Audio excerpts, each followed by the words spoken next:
Hello everyone, welcome to success with Rai academy. 6 जुलाई 2021 के दैनिक जागरण के राष्ट्रीय संस्करण को आज के इस वीडियो में हम डिस्कस करेंगे। तो चलिए वीडियो को स्टार्ट करते हैं। दैनिक जागरण ने जो सबसे मेन हेडिंग बनाई है वो है आईटी एक्ट की धारा 66A के तहत केस दर्ज करना चौंकाने वाला। सुप्रीम कोर्ट ने यह स्टेटमेंट इसलिए दिया है क्योंकि इस धारा को, जो कि 66A धारा है, इसे 2015 में पूरी तरीके से समाप्त कर दिया गया था। 66A धारा को सुप्रीम कोर्ट द्वारा या केंद्र सरकार द्वारा 2015 में ही समाप्त कर दिया गया था। तो सबसे पहले आपको यहाँ पर आईटी एक्ट को जानना होगा। उसके बाद ये जो नियम है 66A, ये क्या है, हमें इसे भी जानना है।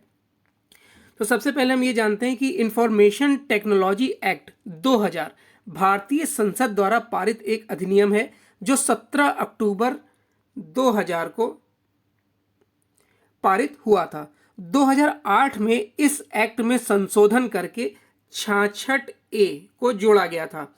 तो आपसे अगर ये क्वेश्चन पूछता है कि 66A कब जोड़ा गया था इस इंफॉर्मेशन टेक्नोलॉजी एक्ट में, तो आपका आंसर होगा 2008 में जोड़ा गया था और फरवरी 2009 में इसे लागू कर दिया गया था। यानी देखिए, आईटी एक्ट बना 2000 में, 66A जोड़ा गया आईटी एक्ट बना 2000 में, 66A जोड़ा गया 2008 में, लागू किया गया 2009 में। यह धारा इलेक्ट्रॉनिक डिवाइसों पर आपत्तिजनक कंटेंट पोस्ट करने के संबंध में है। 66A धारा, अगर आप आपत्तिजनक कंटेंट डिजिटल मीडिया प्लेटफॉर्म पर अपलोड करते हैं या फिर उसे फॉरवर्ड करते हैं तो ये अपराध के तहत माना जाता है और दोषियों को 3 साल की जेल या 5 लाख रुपए तक का जुर्माना या फिर दोनों का प्रावधान इसमें किया गया है। अब इसमें इसको हटाया क्यों गया था? 2015 में 66A को हटाया इसलिए गया था क्योंकि इसे अनुच्छेद 19 का उल्लंघन बताया जा रहा था। अब ये अनुच्छेद 19 क्या है? अनुच्छेद 19 जो भाषा की स्वतंत्रता की गारंटी संविधान देता है, उसको इसमें खतरा बताया जा रहा था, इसलिए इसे हटा दिया गया था। सुप्रीम कोर्ट ने सूचना प्रौद्योगिकी अधिनियम यानी कि आईटी एक्ट की रद्द की गई धारा 66A के तहत लोगों के खिलाफ अब भी मामला दर्ज किए जाने पर सोमवार को आश्चर्य व्यक्त किया गया। इसे चौंकाने वाला बताया गया। शीर्ष अदालत ने 2015 में इस धारा को निरस्त किया था। इस धारा के तहत अपमानजनक संदिग्ध पोस्ट या संदेश प्रेषित करने वाले को 3 साल या फिर 5 लाख का जुर्माने का प्रावधान किया गया था। नेक्स्ट न्यूज है कि 2 बार इम्तिहान देंगे 10वीं और 12वीं के छात्र।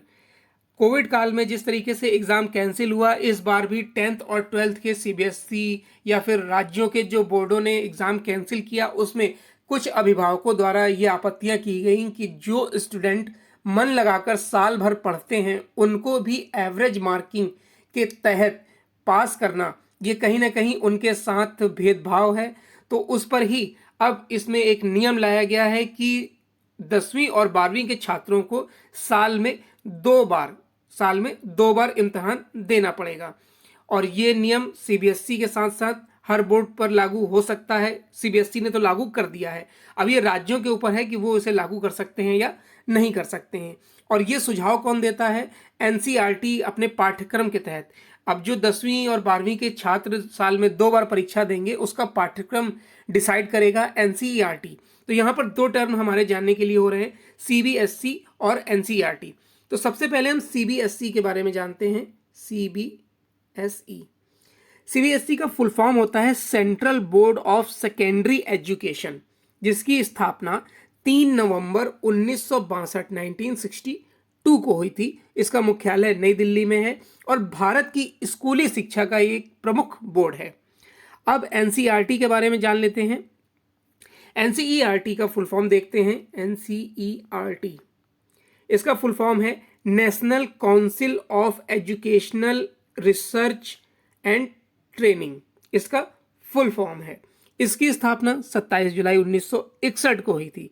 भारत सरकार द्वारा स्थापित संस्था है ये एनसीईआरटी, जो विद्यालयी शिक्षा से जुड़े मामलों पर केंद्रीय सरकार एवं प्रांतीय सरकारों को सलाह देने के उद्देश्य से स्थापित की गई है। यह परिषदीय भारत में स्कूली शिक्षा संबंधी नीतियों पर कार्य करता है या पाठ्यक्रम डिसाइड करता है। तो अब इसमें क्या बदलाव होंगे, क्या बदला जाएगा, वो पॉइंट वाइज दिया है, हम देख लेते हैं। पहला पॉइंट इसमें दिया गया है कि शैक्षणिक सत्र के 2 टर्म होंगे। हर टर्म में कुल पाठ्यक्रम के 50% हिस्से की पढ़ाई होगी। नवंबर दिसंबर में पहले और मार्च अप्रैल में दूसरे टर्म की परीक्षाएं होंगी। आंतरिक मूल्यांकन और प्रौद्योगिकी परीक्षाओं को विश्वसनीय बनाया जाएगा। निष्पक्ष तरीके से अंक दिए जाने के लिए बोर्ड द्वारा नीति की घोषणा की जाएगी और सत्र 2021-22 के लिए नए पाठ्यक्रम को जुलाई अंत तक अधिसूचित किया जाएगा। अब इसमें पहले टर्म में क्या क्या होगा खास? नवंबर दिसंबर में 4 से 8 सप्ताह में संपन्न होगी परीक्षाएं। बहुविकल्पीय प्रश्न होंगे। केस आधारित और रीजनिंग की परीक्षा का समय 90 मिनट होगा। टर्म 1 में पढ़ाए गए पाठ्यक्रम के आधार पर ही परीक्षा होगी। सीबीएसई स्कूलों को प्रश्न पत्र भेजेगा। बोर्ड द्वारा नियुक्त ऑब्जर्वर की निगरानी में होगी परीक्षाएं। उसके बाद है छात्र उत्तर पुस्तिका के रूप में OMR शीट का उपयोग करेंगे। OMR शीट स्कैनिंग के बाद पोर्टल पर अपलोड की जाएगी। परीक्षा वाले दिन ही छात्र द्वारा पाए गए नंबर भी अपलोड कर दिए जाएंगे, यानी प्रक्रिया को पूरी तरीके से पारदर्शी और जल्दी कर दिया जाएगा। उसके बाद है टर्म 2 में क्या होगा खास? अप्रैल मार्च में होने वाली परीक्षा को सीबीएसई ने वार्षिक परीक्षा भी कहा है। परीक्षा 2 घंटे में संपन्न होगी। केस आधारित स्थिति आधारित शॉर्ट और लॉन्ग प्रश्न होंगे। यदि कोरोना से उपजे हालात परीक्षा की इजाजत नहीं देते हैं तो 90 मिनट की परीक्षा होगी। टर्म 2 के परिणाम समग्र होंगे, यानी कि देखिए यहाँ पर 2 एग्जाम कर दिए गए हैं, नवंबर दिसंबर में और मार्च अप्रैल में। अगर मान लीजिए मार्च अप्रैल में किसी हालात में एग्जाम नहीं होते हैं तो नवंबर दिसंबर के मार्क्स के आधार पर ही रिजल्ट तैयार किया जाएगा। विभिन्न परिस्थितियों के अनुसार निर्णय लेगी सीबीएसई। यदि हालात सुधरे तो टर्म 1 और 2 की परीक्षाएं स्कूलों केंद्रों पर होंगी। थ्योरी के अंक दोनों परीक्षाओं में समान होंगे। यदि टर्म 1 में हालात खराब और टर्म 2 में सुधरे तब टर्म 1 की परीक्षाएं बहुविकल्पीय प्रश्नों वाली होंगी। छात्र घर से परीक्षा देंगे। अंतिम स्कोर के लिए परीक्षा को कम वेटेज दिया जाएगा। टर्म 2 परीक्षा को अधिक महत्व दिया जाएगा। यदि मार्च अप्रैल में स्कूल बंद रहे, सिर्फ टर्म 1 की परीक्षाएं हुई, तब छात्र के प्रदर्शन आंतरिक मूल्यांकन के आधार पर परिणाम जारी होगा। वार्षिक परीक्षा परिणाम जारी करने के समय टर्म 1 को वेटेज दिया जाएगा, जैसा मैंने अभी बताया। यदि पूरे साल स्कूल बंद रहे, टर्म 1 और 2 की परीक्षाएं घर से छात्रों ने दी, तब परीक्षा परिणाम आंतरिक मूल्यांकन प्रायोगिक परीक्षा यानी कि टर्म 1 और टर्म 2 के थ्योरी अंक आदि के जरिए तैयार किए जाएंगे। नेक्स्ट न्यूज पर आते हैं। नेक्स्ट न्यूज है कि परिसीमन मुद्दे पर एक मत नहीं गुपकार गठबंधन। अब ये पूरा जो आर्टिकल है वो जम्मू कश्मीर में लागू चुनाव कराने के उद्देश्य से किया गया है। अभी प्रधानमंत्री मोदी ने वहां के लोकल नेताओं और पार्टियों के नेताओं के साथ जो बैठक करी थी उसमें आगे की जो रणनीति बनाने पर फोकस किया गया था कि किस तरीके से वहां पर चुनाव कराया जाए ताकि एक लोकतांत्रिक व्यवस्था के तहत वहां पर सरकार बन सके। आपको पता होगा कि अनुच्छेद 370 वहां पर लागू था और उसको हटाया गया है 2019 में। तब से वहां पर कई संगठनों ने इस पर आपत्ति जताई है। अनुच्छेद 370 हटाने का मुद्दा विदेशों में भी पूरे जोर शोर से चला है। तो सबसे पहले हम जानते हैं कि अनुच्छेद 370 क्या है। देखिए, अनुच्छेद 370 या कह सकते हैं कि आर्टिकल 370 क्या है। सबसे पहले हम ये जानते हैं कि अनुच्छेद 370 क्या है। तो instruments of accession of Jammu and Kashmir to India की शर्तों के मुताबिक आर्टिकल 370 में यह उल्लेख किया गया है कि देश की संसद को जम्मू कश्मीर के लिए रक्षा, विदेश मामले और संचार के सिवा अन्य किसी विषय में कानून बनाने का अधिकार नहीं होगा। साथ ही जम्मू कश्मीर को अपना अलग संविधान बनाने की अनुमति दे दी गई थी। यही है अनुच्छेद 370। अब ये कैसे लागू हुआ 370? धारा 370 के मसौदे को जम्मू कश्मीर सरकार को सौंपा गया। उस वक्त ये संविधान की धारा 306 ए थी, जिसे संविधान सभा ने 27 मई 1949 को पारित किया। अयंगर ने उस वक्त कहा था कि विलय की प्रक्रिया पूरी हो चुकी है, लेकिन उन्होंने कश्मीर के लोगों से जनमत संग्रह का वादा भी किया था। अब हम ये जानते हैं कि ये लागू कब हुआ था। यह धारा संविधान में 17 अक्टूबर 1949 को जोड़ी गई थी। धारा 370 के चलते जम्मू कश्मीर के पास विशेष अधिकार थे। इसके मुताबिक भारतीय संसद जम्मू कश्मीर के मामले में सिर्फ 3 क्षेत्रों रक्षा, विदेश मामले और संचार के लिए कानून बना सकती है। अन्य किसी कानून को लागू करने के लिए केंद्र सरकार को राज्य सरकार की अनुमति चाहिए होती थी। अब आप समझ सकते थे कितना स्ट्रॉन्ग आर्टिकल था 370 की, केंद्र सरकार को राज्य से अनुमति लेनी पड़ती थी। तो इसे ही हटाकर वहां पर अब केंद्र शासित प्रदेश बना दिया गया है। अब वहां पर चुनाव कराने की प्रक्रिया आगे बढ़ रही है।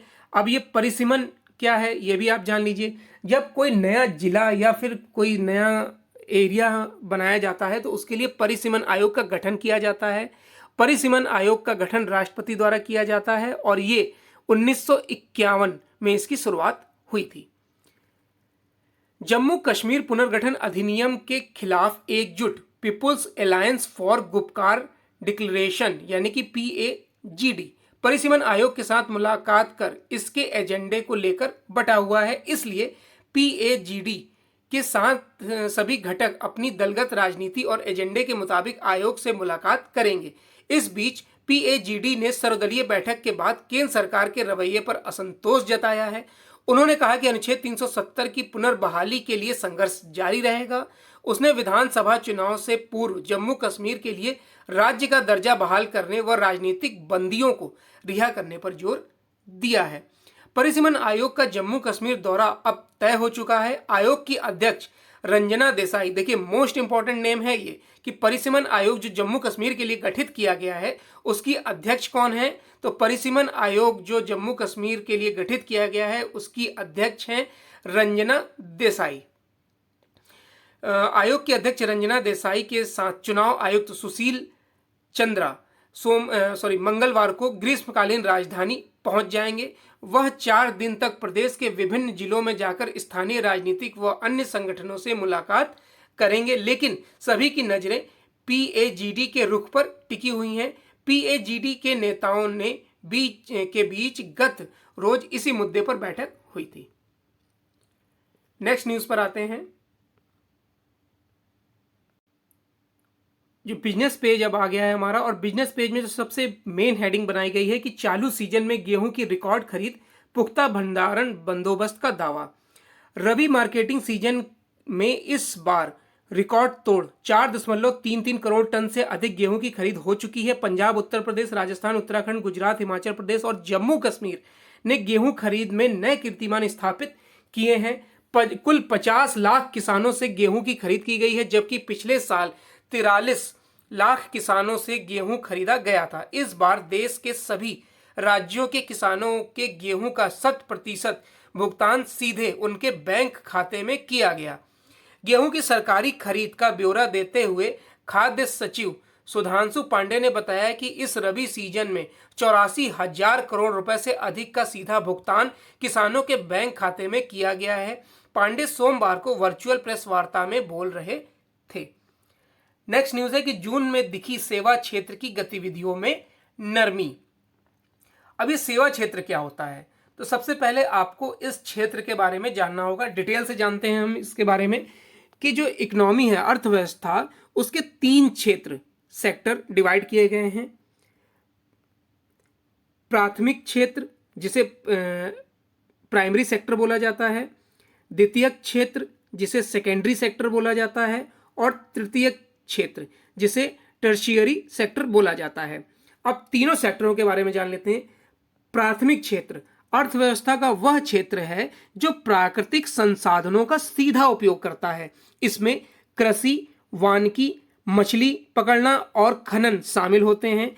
इसके विपरीत जो द्वितीयक क्षेत्र है उसमें वस्तुओं का विनिर्माण कराया जाता है और जो तृतीय क्षेत्र है उस तृतीय क्षेत्र को सेवा क्षेत्र भी कहते हैं। इसके अंतर्गत व्यापार, यातायात, कोरियर, संप्रेषण, कम्युनिकेशन, वित्त, पर्यावरण, रेस्टोरेंट, सरकार, संस्कृति, मनोरंजन, लोक प्रशासन एवं लोक सेवा, सूचना, न्याय, स्वास्थ्य, शिक्षा आदि क्षेत्र आते हैं। तो सेवा क्षेत्र सबसे बड़ा क्षेत्र मान सकते हैं आप। तो आपको आप क्लियर हो गया होगा कि 3 क्षेत्र होते हैं और 3 क्षेत्र में सेवा क्षेत्र तीसरा क्षेत्र है। कोरोना महामारी के दबाव में सेवा क्षेत्र की गतिविधियों में गिरावट का दौर जारी है।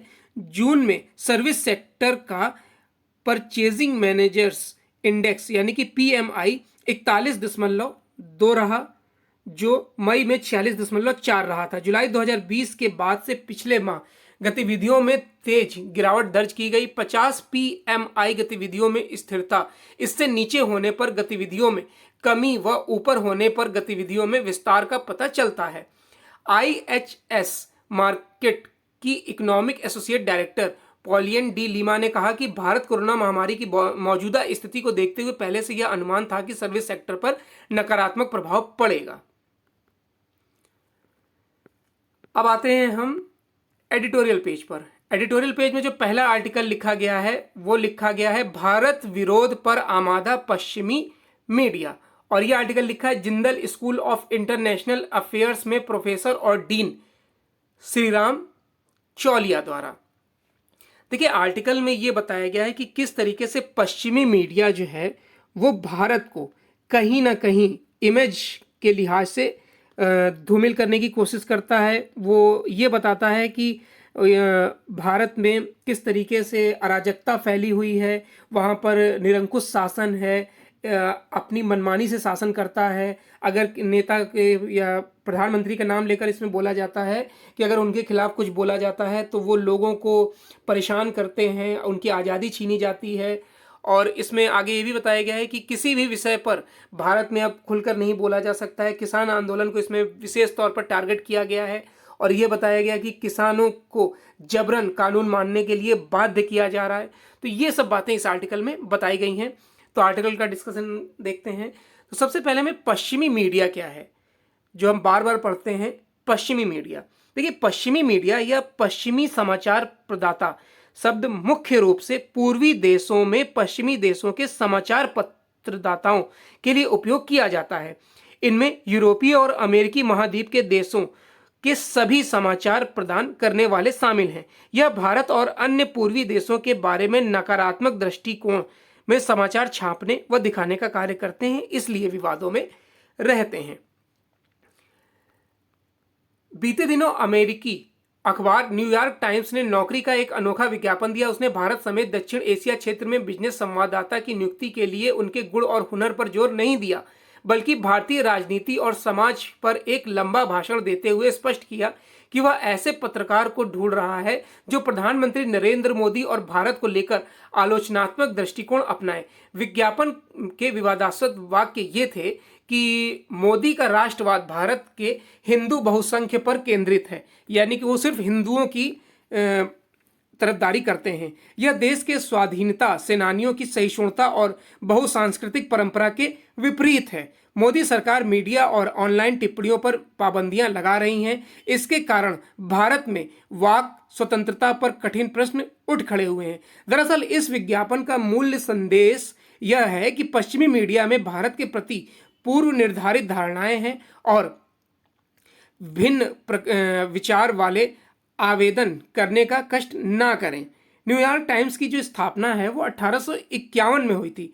इसे कथित तौर पर स्वतंत्र पत्रकारिता के लिए का स्तंभ माना जाता है और आज इसकी पहचान भारत को अत्यंत असहिष्णु और घृणा से पेश करने वाले मीडिया संस्था के तौर पर देखा गया है।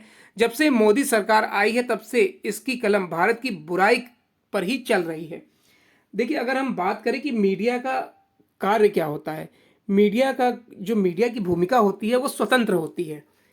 तो अगर हम स्वतंत्र मीडिया की भूमिका लेकर चलें तो मीडिया की भूमिका क्या होती है ये हम जानते हैं। तो मीडिया की भूमिका होती है सकारात्मक मार्गदर्शन की भूमिका, यानी कि लोगों में पॉजिटिव न्यूज़ को दिखाना। नेगेटिव भी दिखाइए लेकिन पॉजिटिव दिखाइए न्यूज़, और लोगों को हर क्षेत्र में आगे बढ़ने के लिए प्रोत्साहित करिए। उसकी दूसरी चीज है नेतृत्वकर्ता की भूमिका। देखिए, एक हमें जो न्यूज़ मिलती हैं वो न्यूज़पेपर से ही मिलती हैं, तो हम ये मानकर चलते हैं कि जो न्यूज़पेपर या न्यूज़ एजेंसियां हैं, मीडिया है, वो हमारा नेतृत्व कर रही हैं। हमें हमें कोई चीज़ बुरी लगती है या फिर अच्छी लगती है तो वो न्यूज़ दिखाता है, तो हम उसे अपना नेतृत्वकर्ता मान सकते हैं कि हमारी बातों को वो पेश करता है। फिर है कि प्रेरक की भूमिका। जाहिर सी बात है कि अगर कोई अच्छी चीज देश में हो रही है तो वो हमें मोटिवेट करती है, और पत्र भी, न्यूज एजेंसियां भी लोगों को मोटिवेट करने का कार्य करती हैं। फिर है प्रहरी भूमिका। जाहिर सी बात है कि एक प्रहरी की भूमिका निभाती है कि देश में अगर कुछ गलत हो रहा है तो मीडिया का काम है उस गलत चीज के खिलाफ आवाज उठाना, ताकि लोग सचेत हों और मीडिया का साथ दें, मीडिया उनका साथ दे और उस गलत चीज को या फिर गलत तरीके को रोका जा सके।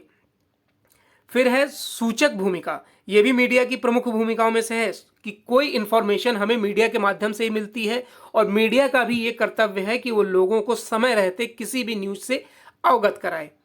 फिर है सामाजिक समता, या कह सकते हैं कि समानता का पोषक। देखिए, मीडिया का ये कार्य भी होता है कि वो समाज के हर समूह को समान माने, हर धर्म को समान माने, हर व्यक्ति को समान मानकर न्यूज़ प्रकाशित करे या उनको लेकर चले। राष्ट्रभक्त के रूप में किसी भी देश की न्यूज़ एजेंसी जब तक राष्ट्रभक्त नहीं होगी वो राष्ट्र के निर्माण में योगदान नहीं दे सकती है। समाज सेवक के रूप में एक समाज सेवक भी उसे होना चाहिए। अगर समाज में कोई बुराई है या समाज में कोई चीज गलत हो रही है तो उसको दूर करना भी मीडिया की सबसे बड़ी जिम्मेदारी है। और न्यूज एजेंसी, जाहिर सी बात है कि लोगों को सूचना देना, छोटी से बड़ी बातों को बताना, छोटी से बड़ी न्यूज को देश की बताना, ये मीडिया का सबसे प्रमुख कार्य होता है। भारत से संबंधित किसी भी विषय पर न्यूयॉर्क टाइम्स के लेखों को आप देख लीजिए, उनमें मोदी की आलोचना जरूर होती है, चाहे नोटबंदी हो, जीएसटी हो, आर्थिक मामले हो, बालाकोट में वायुसेना का एयर स्ट्राइक हो, कश्मीर में अनुच्छेद 370 को खत्म करना हो। उनका सिर्फ और सिर्फ एक टारगेट है, नरेंद्र मोदी और भारत की छवि को धूमिल करना। वो ये नहीं चाहते हैं कि भारत विश्व शक्ति के तौर पर आगे बढ़े, क्योंकि इससे उनकी साख या उनके देश की साख कहीं ना कहीं प्रभावित होती है। कई व्यापार प्रभावित होते हैं, एफडीआई प्रभावित होता है, रक्षा क्षेत्र के उत्पादन प्रभावित होते हैं, व्यापार में उनका नुकसान होता है। तो इन सब बातों को लेकर भी कहीं ना कहीं भारत की छवि को धूमिल करने की कोशिश की जाती है। भारत जिस तरीके से मजबूत अर्थव्यवस्था बढ़ने की ओर अग्रसर है, उससे कई देशों को आपत्तियां भी हैं, तो इसलिए ये खबर छापी जाती है। पिछले आम चुनाव में लगभग 10% मुसलमानों ने भाजपा को मत दिए। आम अल्पसंख्यकों को विचारधारा की लड़ाई में कठपुतली बनाना अस्वीकार है, पर न्यूयॉर्क टाइम्स को इससे फर्क नहीं पड़ता। वह सत्य की अनदेखी करता है। अमेरिका के ही वाशिंगटन पोस्ट और सीएनएन एवं ब्रिटेन के गार्जियन और बीबीसी भी इसी प्रकार मोदी और भारत को नकारात्मक स्वरूप में दिखाते हैं। ये सभी राष्ट्रवाद और लोक लुभावना को पिछड़ी सोच बताकर उनके इतर पश्चिमी मूल्यों से ओतप्रोत नई दुनिया बनाने का स्वप्न देखते हैं। हालांकि बहुत कम भारतीय पाठक New York Times, Washington Post, Guardian जैसे विदेशी अखबार पढ़ते हैं। भारत इन पश्चिमी मीडिया घरानों के लिए महत्वपूर्ण बाजार नहीं है, लिहाजा मोदी और देश के भविष्य को बदलने में बाहरी मीडिया नाकाम रहेगा। पर इसका मतलब ये नहीं है कि उनके पत्रकार भारत में रह रहकर हमारा अपमान और चरित्र हनन करते रहें। नेक्स्ट आर्टिकल है मतांतरण का सुनियोजित धंधा, और यह आर्टिकल लिखा है शिक्षा प्रशासक प्रणय कुमार ने। इसमें जिस तरीके से धर्म परिवर्तन कराकर लोगों की अस्मिता से खेला जा रहा है, लोगों की भावनाओं से खेला जा रहा है, धर्म से खेला जा रहा है, उस पर यह आर्टिकल केंद्रित किया गया है। सर्वसाधारण ही नहीं अपितु शिक्षित वर्ग भी बहुधा मत, संप्रदाय, मजहब, रिलीजन आदि को धर्म का पर्याय मानने की भूल कर बैठा है। वस्तुतः धर्म और मजहब, रिलीजन में जमीन आसमान का अंतर है। एक में विस्तार है तो दूसरे में सीमाबद्धता। मजहब या रिलीजन एक ग्रंथ है, एक पंथ, एक प्रतीक, एक पैगंबर को मानने के लिए बाध्य करता है। इसके अलावा वह अन्य किसी मत या सत्य को स्वीकार नहीं करता। जो समय असहमत या भिन्न मत रखते हैं उनके प्रति उसमें निषेध, अस्वीकार से आगे कई बार घृणा का कार्य कर लेते हैं। अब इस न्यूज में यह भी बताया गया है कि समावेशी, बहुलतावादी और पंथ निरपेक्ष भारत के समक्ष आक्रमण मतांतरण की चुनौती को संविधान सभा के कई सदस्यों ने भली भांति पहचाना था। अनुच्छेद 25 में धार्मिक स्वतंत्रता के अधिकार के साथ की अनुमति पर कई सदस्यों ने कड़ी आपत्ति जताई थी। जहां रोहिणी कुमार चौधरी ने इस अनुमति को लेकर मिशनरियों द्वारा हिंदू अपराध पर की जाने वाली आपत्तिजनक टिप्पणियों को बढ़ावा देने का भय जताया, वहीं लोकनाथ मिश्र ने प्रचार शब्द के समावेश को हिंदू संस्कृति को नष्ट करने का कारक बताया। देखिए, संविधान सभा को बताया गया कि ईसाई संस्थानों ने उन्हें प्रचार शब्द का दुरुपयोग करने का आश्वासन दिया है। संविधान सभा ने दबाव, छल और प्रलोभन द्वारा कराए जाने वाले मतांतरण को अमान्य करने की मांग पर विस्तृत चर्चा की है और देश भी अब ये मांग कर रहा है कि ऐसे मतांतरण जो या तो जबरन किए जाएं या कोई प्रलोभन देकर किया जाए, उसे अस्वीकार कर दिया जाए या उसे रद्द कर दिया जाए। अभी देखिए, 2 सप्ताह पहले ही ग्वालियर में एक धीरेन्द्र थे जो डेविड बने थे। धीरेन्द्र से डेविड बने युवक ने अपनी मां का अंतिम संस्कार तक करने से मना कर दिया था। इसी प्रकार उमर गौतम द्वारा मतांतरित कराकर अब्दुल मन्नान बनाए गए मूक बधिर मन्नू यादव ने में उसके माता पिता के प्रति इतनी नफरत पैदा कर दी कि वह परिवार से मिलना भी नहीं चाहता है। एक अन्य मामले में मतांतरण के जरिए हिंदू से मुस्लिम बने व्यक्ति द्वारा पत्नी को जबरन इस्लाम स्वीकार करने के लिए दबाव बनाया गया। प्रताड़ित पत्नी ने पुलिस में शिकायत की है। कई क्षेत्रों, विशेषकर पूर्वोत्तर भारत में मतांतरण ने कई जनजातीय समुदायों की मूल पहचान ही खत्म कर दी है। उनके रीति रिवाज, रहन सहन और सामाजिक मान्यताएं अब सिर्फ उन्हीं मिशनरियों द्वारा बनाए गए संग्रहालयों में सीमित रह गई हैं। नेक्स्ट आर्टिकल है नेक विचार पर नाखुशी। अपने देश में किस तरह किसी सीधी सच्ची बात पर भी सस्ती राजनीति की जा सकती है, इसका उदाहरण है राष्ट्रीय स्वयंसेवक संघ प्रमुख मोहन भागवत के इस कथन पर आपत्ति और असहमति भरी प्रतिक्रिया कि सभी भारतीयों का डीएनए एक है। इस कथन पर मायावती और असदुद्दीन ओवैसी से लेकर दिग्विजय सिंह ने जैसी प्रतिक्रिया दी, उससे विरोध के लिए विरोध वाली मानसिकता का ही परिचय मिला है। इनमें से किसी ने भी यह समझने की कोशिश नहीं की कि मोहन भागवत अपने इस कथन के जरिए सभी देशवासियों में एकता की भावना का संचार करने के साथ यह रेखांकित करना चाह रहे थे कि भारत के लोगों में जाति, मजहब, पूजा पद्धति की कितनी भी भिन्नता हो, उन्हें यह स्मरण रखना चाहिए कि वे सब इस देश की संतान हैं और सब के पूर्वज हैं। इस विचार में ऐसा कुछ भी नहीं है कि उस पर आपत्ति जताई जाए। बावजूद इसके किसी न किसी बहाने आपत्ति जताई गई और विमर्श को खास दिशा में मोड़ने की कोशिश की गई। इसका मकसद लोगों को गुमराह करना और अपने वोट बैंक को साधने के अलावा और कुछ नजर नहीं आता है। नेक्स्ट न्यूज है कि FATF की ग्रे लिस्ट से निकलने को पाक का पैतरा। तो सबसे पहले आपको पता होना चाहिए कि FATF क्या है। फाइनेंशियल एक्शन टास्क फोर्स इसका फुल फॉर्म होता है। एक अंतर सरकारी निकाय है ये, जिसे फ्रांस की राजधानी पेरिस में G7 समूह के देशों द्वारा 1989 में स्थापित किया गया था। इसका काम अंतर्राष्ट्रीय स्तर पर धन शोधन, मनी लॉन्ड्रिंग, सामूहिक विनाश के हथियारों के प्रसार और आतंकवाद के वित्त पोषण पर निगाह रखना था। फाइनेंशियल एक्शन टास्क फोर्स की ग्रे लिस्ट यानी निगरानी सूची से बाहर निकलने के लिए छटपटा रहा है पाकिस्तान। इस सूची से निकलने के लिए उसकी एक नई पैंतरेबाजी सामने आई है। उसने दिखावे के लिए एंटी मनी लॉन्ड्रिंग और आतंकी फंडिंग सेल गठित की है। पाकिस्तान जून 2018 से आतंकी फंडिंग को लेकर FATF की ग्रे लिस्ट में है। अंतर्राष्ट्रीय स्तर पर आतंकी फंडिंग रोकने के लिए इसकी निगरानी के लिए स्थापित FATF एक अंतर सरकारी संगठन है। इसका मुख्यालय पेरिस में है। तो अब ग्रे लिस्ट, अगर ग्रे लिस्ट में वो बना रहता है, उसके बाद उसे ब्लैक लिस्ट होना पड़ेगा। तो हमें दोनों के बारे में पता होना चाहिए कि ग्रे लिस्ट क्या मतलब क्या है। इंक्रीज्ड मॉनिटरिंग लिस्ट को ही ग्रे लिस्ट कहा जाता है। उन्होंने आतंकवाद पर अंकुश लगाने को लेकर पाकिस्तान सरकार की प्रतिबद्धता की तारीफ की है और कहा है कि 4 महीनों बाद अगर सब कुछ सही रहा तो उसे ग्रे लिस्ट से बाहर कर दिया जाएगा और अगर नहीं रहा सही तो ब्लैक लिस्ट कर दिया जाएगा। अब ब्लैक लिस्ट क्या है कि यह एक तरह की चेतावनी सूची है। शर्तों का पालन न करने वाले देशों को पहले चेतावनी दी जाती है। साथ ही कुछ देशों की एक समिति बनाकर निगरानी की जाती है। यदि देश फिर भी स्थिति में सुधार नहीं करता है तो उसे ब्लैक लिस्ट में डालने का प्रस्ताव लाया जाता है। तो ये आज का 6 जुलाई 2021 का दैनिक जागरण का राष्ट्रीय संस्करण था। आई होप आपको वीडियो अच्छा लगा होगा। अगर वीडियो अच्छा लगा तो लाइक और शेयर कर दीजिएगा। वीडियो देखने के लिए धन्यवाद।